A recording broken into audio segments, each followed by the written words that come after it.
Nature of Man, Introduction. There is no more important or relevant a study than the study of the nature of man.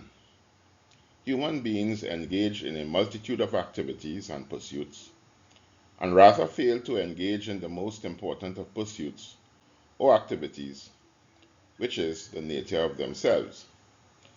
This great omission has led to the inability, by and large, to successfully negotiate the obstacles and challenges that obscure their full and substantial happiness.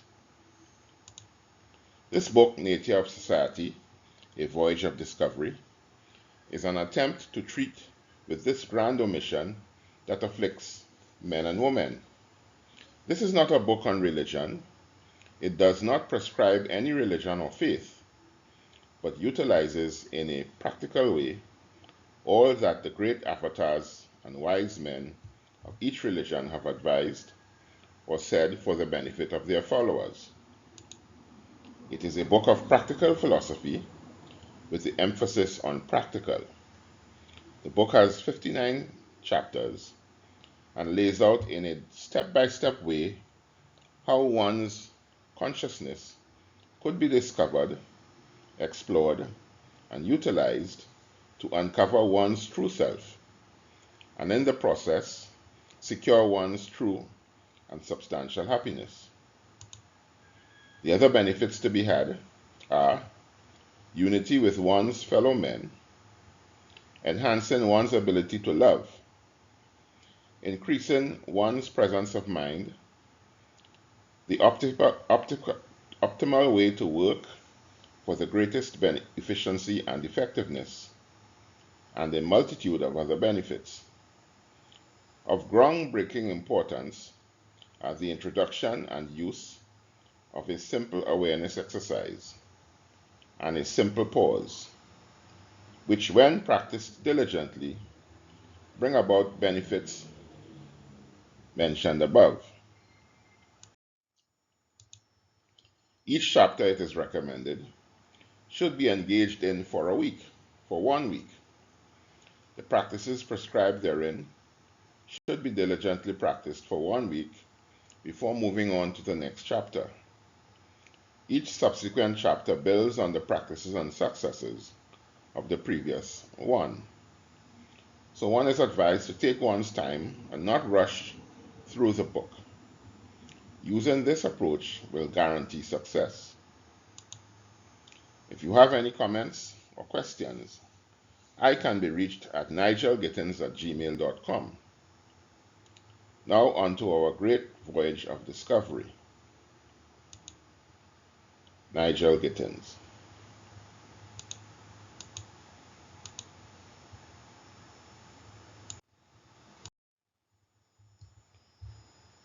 Nature of Man, Part 1, Chapter 1.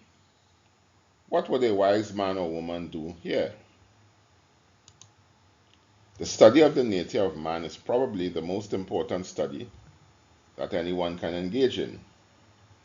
The first reason for this is that it affords the opportunity for one to think very deeply and exclusively on issues that are pertinent and really matter to him or her, to society, to nation, or to humanity in general.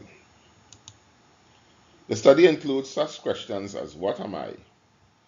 What is my true nature? How may my true and substantial happiness be found and sustained? What is the best relationship to be had between myself and my fellow men that is in keeping with our common natures? What is the best relationship to be had between man and the creation that is in keeping with our common natures? Everyday life is full of activity that require our attention, and it can be a challenge to address these questions in a comprehensive way. This study gives us the opportunity to direct our attention to these matters here, and if successful, come to a fuller understanding and appreciation of man. The second reason why the study of man is recommended is that it can deal with causes and ideas that govern human life, man's thinking, and behavior over the millennia. For example, Jesus Christ lived over 2,000 years ago, and what he has said has influenced and governed behavior, laws, and social mores of peoples over the entire Christian world. The same can be said for the other master teachers and traditions, for example, Buddha, Krishna, and Muhammad, in the Buddhist, Hindu, and Muslim faiths. We will be considering what these master teachers have said and how it has shaped the nature and ideas that govern societies today. So we'll be looking at all what the master teachers have said over the millennia in each of the traditions of the world to gain an all-round knowledge of their philosophies and how it could and should impact us today.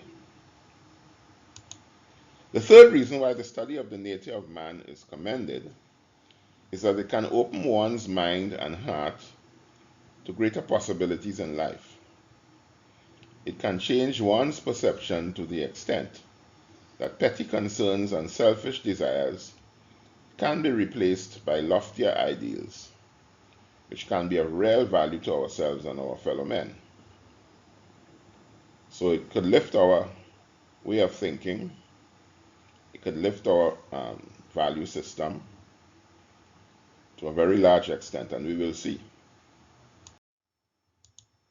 This study can bring forth a life that is guided by great and inspiring ideas and principles, which can replace those in a life governed by personal likes and dislikes, artificiality, superficiality, and complexity. The life then becomes peaceful, natural, and happy. These are the reasons why the study is recommended. Before proceeding any further, it is perhaps necessary to give a little more information on the book. The book is not guided by any religious organization, but I am certainly convinced that your participation in its reading will allow you to appreciate and strengthen your faith, whichever it might be. So we are confident of this statement, that your participation in these lectures will enhance your religious persuasions, your religious beliefs, your religious practices. You will see. We will examine what the great master teachers, not the religious teachers of the past, have said, how these sayings relate to the true nature of man, and how they can be meaningfully employed in our lives to make it fuller and happier. So we're dealing with what the great master teachers have said, and how it could relate, quite deliberately and distinctively to the common man. It is hoped that this book will make all who read and participate in it wiser for doing so. For this purpose, let us now look at the word wisdom and ask these few questions. What is wisdom? Why is wisdom necessary? What is the relationship between wisdom and one's true nature? Is this wisdom naturally endowed? And if not, how can it be acquired? So this question of wisdom is, should be quite of interest to us, because we all need to have wisdom. We all need to act wisely in the world today. Let's leave aside the first question for now and seek to answer the subsequent ones. Why is wisdom necessary? Obviously, wisdom is needed in life to make the right decisions. The relationship between one's true nature and wisdom. Wisdom is the means by which one's true nature is discovered, and if discovered, can lead one to a life that is true and happy. Is wisdom naturally endowed? Well, if this was so, why is the world in such a mess? Why is there so much chaos in the world today if wisdom is naturally available or naturally endowed? No, it is not naturally endowed, as we may have come to that conclusion, and has to be acquired, and the surest way to acquire it is to be guided by what the wise men from the various traditions have espoused: Christ, Buddha, Krishna, Muhammad, etc. What are the qualities of a wise man or woman? Let us be clear on what we mean by wisdom and examples of what this is. A carpenter has knowledge of constructing buildings, a seaman of sailing boats, a doctor on healthcare, etc. The wisdom of each functionary only relates to the discipline one has been trained in or have practiced. There are many examples of persons you know who are wise practitioners of their vocations or callings. If, however, we ask these persons to perform at other activities, you may find that they are not so proficient. A carpenter will be completely hopeless as a doctor an architect, or a sailor a dentist. Plainly, their levels of wisdom only relate to having specific knowledge and practice in a particular function or vocation.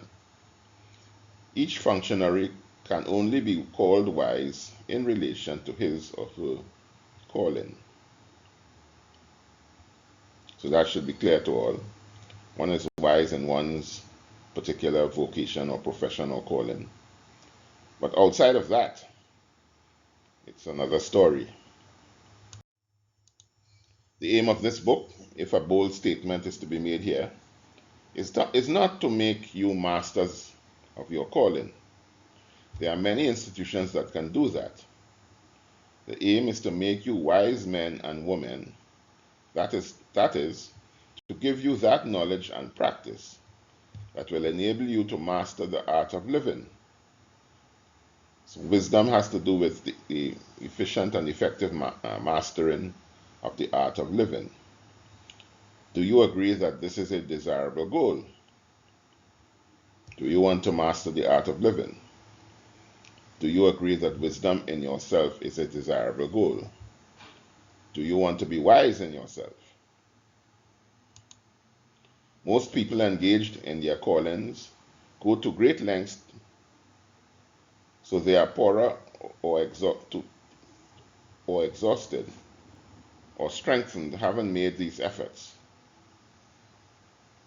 Most people, just read that again, most people engaged in their calling go to great lengths so they are poorer or exhausted or strengthened or haven't made these efforts. Perfect them. A great love is developed in so doing, and lots of effort are also expended in this regard. Would you say that would you say that about wisdom itself? Is it the same in human beings for the love of wisdom? Do we engage ourselves with the same fervor or energy to become wiser or to master the art of living? So do we focus on trying to become as wise as possible in the art of living? Life presents many opportunities every day for us to use and practice wisdom. We are called upon every day to make the wisest and best decisions on issues that come before us. These decisions are not only found to be good if they accord with our true nature, not only for ourselves, but all our fellow men as well. There's a simple question that one may ask oneself when confronted with having to make a decision, and it is this: what would a wise man or woman do here? So that's the question that you can ask. when you have to make a wise decision, when you are confronted with an issue and have to make the wisest decision. What could a wise man or woman do here? Try this experiment in your daily routine when confronted with a decision to make. What would a wise man or woman do here? And see what happens. Whether we think of ourselves as wise or not is irrelevant. What we may find is that using this usually sheds some light on the issue before us and may place us in a better disposition to make the best decision. So as a practice for the next few days, try this. Or first try to remember to practice this and see what comes of it. See if your decisions are the best ever. Man's true nature is always before us. By true nature we mean that nature that is constant and unchanging. We may have a sense of our superficial nature, and that is our nature that is forever changing with the weather, as it were. Such examples would be our mood swings, our times of low and high energy, example, laziness and hyperactivity. We all have these. Our times of clarity versus our times of confusion, and times of heaviness, dullness, or sluggishness. We all have had these experiences. These are some of our different superficial natures. There is an ancient exercise that allows us to go beyond these superficial natures and find the domain of our constant and unchanging nature. Here, we are truly ourselves and not covered by our superficial nature at the time. This ancient exercise we will call the awareness exercise, which is very simple and indeed harmless and only lasts 2 or 3 minutes and goes like this. This exercise requires that we sit upright and comfortable in a chair, and you dwell for a few moments on each instruction. So sit upright in your chair, or if you are lying down, sit upright on the edge of your bed in a comfortable upright position, and dwell only for a few minutes on each instruction given. Let the mind become free of any concern or preoccupation. Let the mind fall still.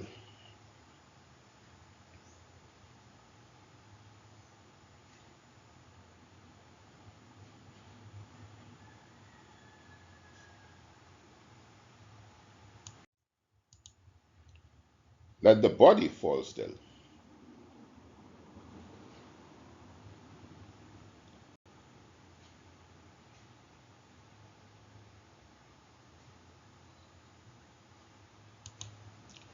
Become aware of where you are now. Become aware of everything in the room in a general sense.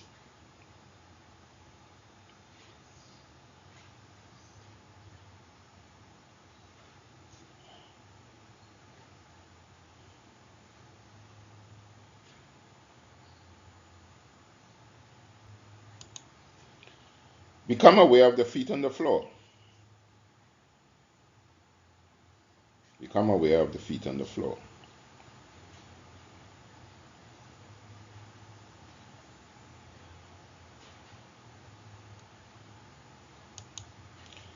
Become aware of the body seated on the chair or on the edge of the bed.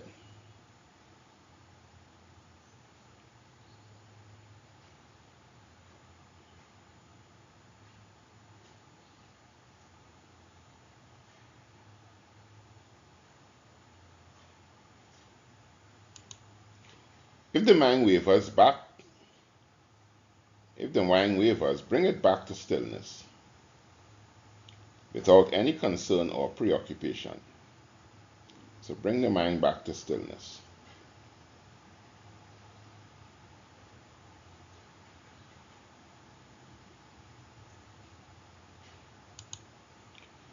Become aware of the clothes on the skin.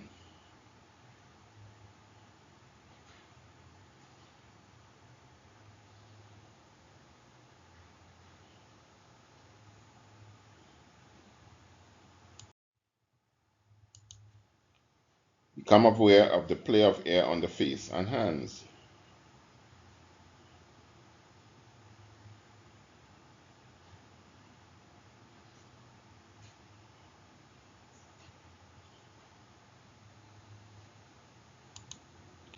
If your eyes are open, let it receive what it sees without any comment.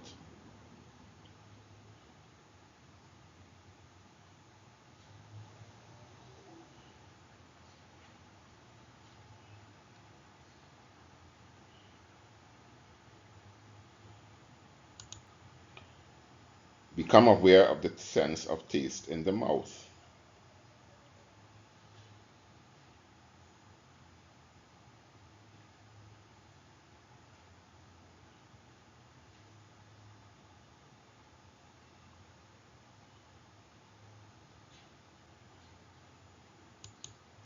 Become aware of the sense of smell.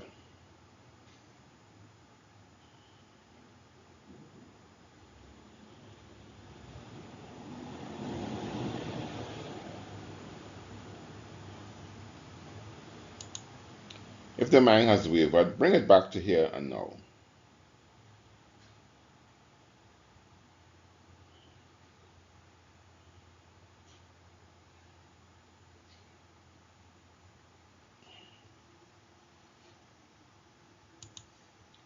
Become aware of hearing, of the immediate sounds, and then the furthest sounds. Receive them without judgment or comment of any kind.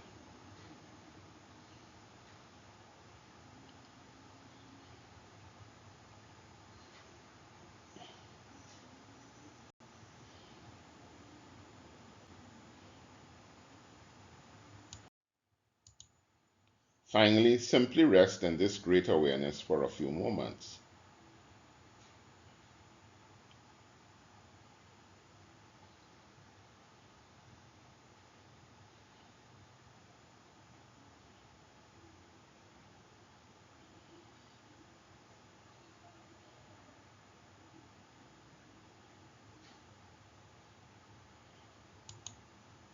End.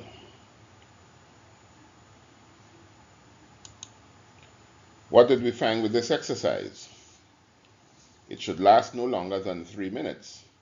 This exercise is an ancient technique practiced by the wise men of the past that allows one to connect with one's true nature. It is an exercise that allows one to become oneself.